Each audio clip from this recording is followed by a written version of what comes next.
A Lafayette man already facing a second-degree murder charge is now behind bars, facing charges for another death. Detectives tell us Trayvon Solomon shot Robert Felix on West Willow Street in November. At the time of that murder, he was out on bond for a death in the summer of 2015.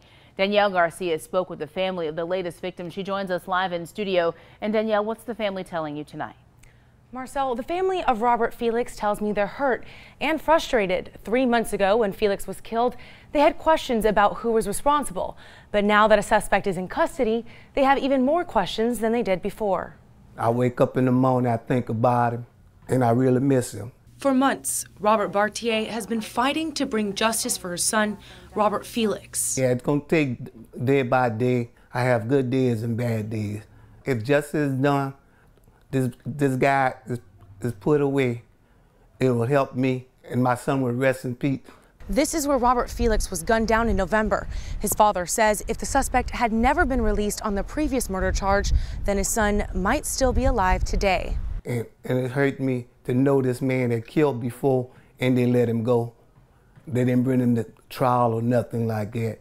They kept backing it up. Now we have two families that are suffering. Damian Champ was shot and killed in June of 2015. Trayvon Solomon was indicted in that case for second-degree murder a year later, but he was released on a $7,000 bond in the spring of 2018.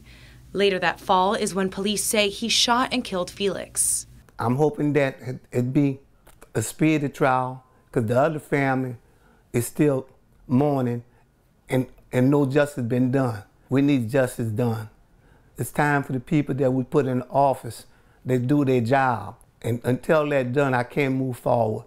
It's always going to be on my mind that the system is failing.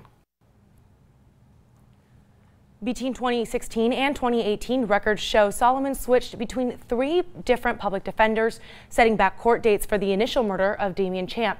Although no trial date has been set at this time, he is scheduled to appear in court for another motion later this month. Live in the studio, Danielle Garcia, KATC TV3.